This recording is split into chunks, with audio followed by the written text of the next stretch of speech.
भंवरे ने खिलाया फूल, फूल को ले गया राजकुंवर। देखा एक ख्वाब तो ये सिलसिले हुए दूर तक। अपने दौर के इन दो सुपरहिट गानों में क्या आपको कुछ कॉमन नजर आ रहा है?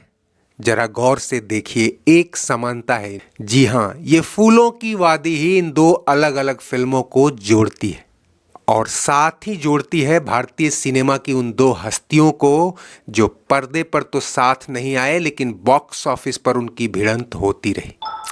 और ये भिड़ंत एक दो बार नहीं, पूरे एक दशक तक चली और जब भी इनकी फिल्में टकराईं उस साल का पूरा शो ले उड़ी।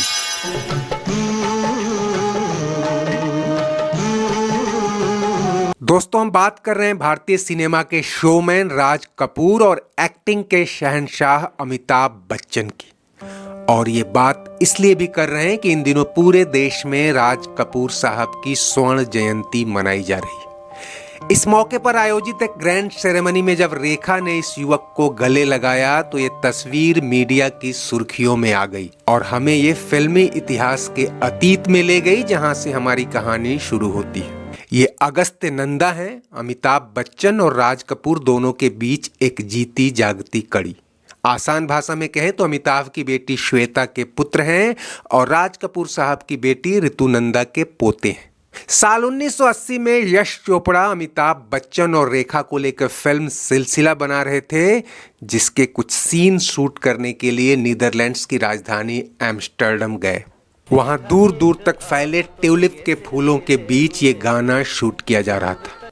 पता चला कि उन्हीं फूलों के बीच राज कपूर साहब अपनी फिल्म प्रेम रोग का एक गाना शूट कर रहे थे। लग जाए मेरी उम्र, भंवरे ने खिलाया फूल, फूल को। उन दिनों ये लोकेशन दुनिया भर के फिल्मकारों में काफी पॉपुलर था और संभव है कि इन दो फिल्मों की शूटिंग भी इत्तेफाक से यहाँ टकरा गई थी। खैर, टक्कर तो बॉक्स ऑफिस पर होनी थी क्योंकि दोनों ही बड़े बैनर के दिग्गज डायरेक्टर थे जिनके नाम पर ही फिल्में बिक जाया करती थी और दोनों एक साथ शूटिंग करते हुए एक दूसरे की फिल्मों के बारे में भी कुछ कुछ जान चुके थे। लेकिन राज कपूर के लिए यश चोपड़ा से बड़े प्रतिद्वंदी अमिताभ बच्चन थे। इसका एहसास उन्हें पहली बार 1973 में हो गया था जब उनकी ब्लॉकबस्टर फिल्म बॉबी के रोमांटिसिज्म को जंजीर के एंग्री यंग मैन ने टक्कर दी थी। उसके बाद तो अगले एक दशक तक अमिताभ ने बड़े बड़ों को पर्दे पर छाने ही नहीं दिया। वैसे 73 में बॉक्स ऑफिस कलेक्शन के मामले में तो बॉबी ने बाजी मार ली, लेकिन साल 1978 में जो हुआ उसे राज कपूर ताउम्र नहीं भूल पाए। इस साल अमिताभ की आंधी आई थी जिसमें उनकी 3 ब्लॉकबस्टर और 2 हिट फिल्मों के बीच राज कपूर की एक बेहतरीन फिल्म सत्यम शिवम सुंदरम टिक नहीं पाई। ये semi hit film top grocer फिल्मों की लिस्ट में काफी नीचे जा गिरी। ऐसे में राज साहब को ये डर सताने लगा कि कहीं वैसा ही हाल इस फिल्म प्रेम रोग का न हो जाए जिसे वो बड़ी शिद्दत और मेहनत से बना रहे थे। हालांकि ये प्रोफेशनल कंसर्न था, निजी जिंदगी में वो अमिताभ को स्नेह देते थे। यह पहला मौका नहीं था जब वो उनके साथ किसी लोकेशन पे शूट कर रहे थे। जंजीर की शूटिंग आरके स्टूडियो में ही हुई थी और प्रकाश मेहरा की माने तो उन्हीं दिनों राज कपूर ने अमिताभ का काम देखकर कह दिया था कि एक दिन बड़ा स्टार बनेगा। खैर, प्रेम रोग की टक्कर सिलसिला से तो नहीं हुई क्योंकि सिलसिला 1981 में ही रिलीज हो गई, जबकि प्रेम रोग एक साल बाद 1982 में आई। सिलसिला म्यूजिकल हिट होकर भी देसी बॉक्स ऑफिस पर फिसल गई, लेकिन उस साल अमिताभ की बैक टू बैक कई फिल्मों ने बॉक्स ऑफिस पर तूफान ला खड़ा की। उस साल क्रांति को छोड़ सभी बड़े बैनर की फिल्में बच्चन के बवंडर में उड़ गई थीं और इधर प्रेम रोग की कहानी से लेकर गानों में राज कपूर साहब ने अपनी पूरी ताकत झोंक रखी थी और इसे रिलीज के लिए मैदान साफ होने का इंतजार कर रहे थे। लेकिन 82 में भी बच्चन का बवंडर थमने का नाम नहीं ले रहा था। 6 फिल्में लाइन में थीं जिनमें से 3 में वो डबल रोल में थे, यानी एक तरह से अमिताभ के 9 किरदार अपना जलवा बिखेरने को तैयार थे। इसी बीच सुभाष घई के निर्देशन में दिलीप कुमार की ब्लॉकबस्टर फिल्म विधाता भी आ गई। टॉप ग्रॉसर्स की लिस्ट में विधाता ही नंबर 1 निकली, लेकिन बाकी फिल्में भी कम न थीं। प्रेम रोग दूसरे नंबर पर और नमक हलाल तीसरे नंबर पर रही।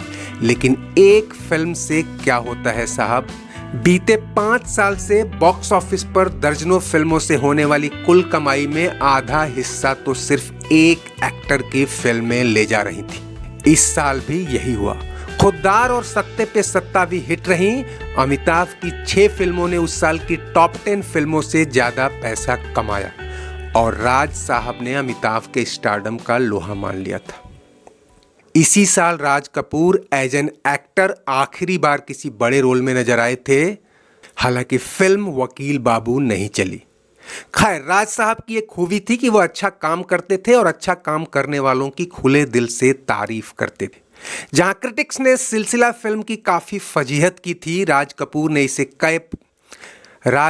ने इसे कई पैमानों पर शानदार फिल्म बताते हुए इसकी खुलकर तारीफ की थी। नीदरलैंड्स में इस लोकेशन पर हुई मुलाकातों का जिक्र करते हुए उन्होंने एक बार कहा था कि यश चोपड़ा ने ट्यूलिप गार्डन को जितने बेहतरीन तरीके से फिल्माया, उतनी खूबसूरती और वो प्रभाव लाने से हम चूक गए। 82 में जब कुली फिल्म की शूटिंग के दौरान अमिताभ बच्चन घायल हो गए थे, तब राज कपूर अस्पताल में उन्हें देखने गए तो साथ में शैंपेन की बोतल लेके गए थे। इंटेंशन ये था कि हर हाल में हौसला और उम्मीदें थमनी नहीं चाहिए। एक सवाल अक्सर उठाया जाता है कि जब राज साहब अमिताभ को इतना पसंद करते थे तो उन्होंने कभी उनके साथ काम क्यों नहीं किया। लेकिन दोस्तों, इसकी सबसे बड़ी वजह तो ये थी कि बाद के वर्षों में एज डायरेक्टर उन्होंने परिवार के अलावा बाहर के किसी एक्टर को नहीं लिया और एज एन एक्टर 70 और 80 के दशक में उम्र और फिजिकल लुक में उनका और अमिताभ का कोई मेल नहीं रह गया था। हालांकि पब्लिक सेंटीमेंट को भांपते हुए और मनमोहन देसाई की रिक्वेस्ट पर उन्होंने नसीब फिल्म के इस गाने में अमिताभ के साथ स्क्रीन शेयर किया था।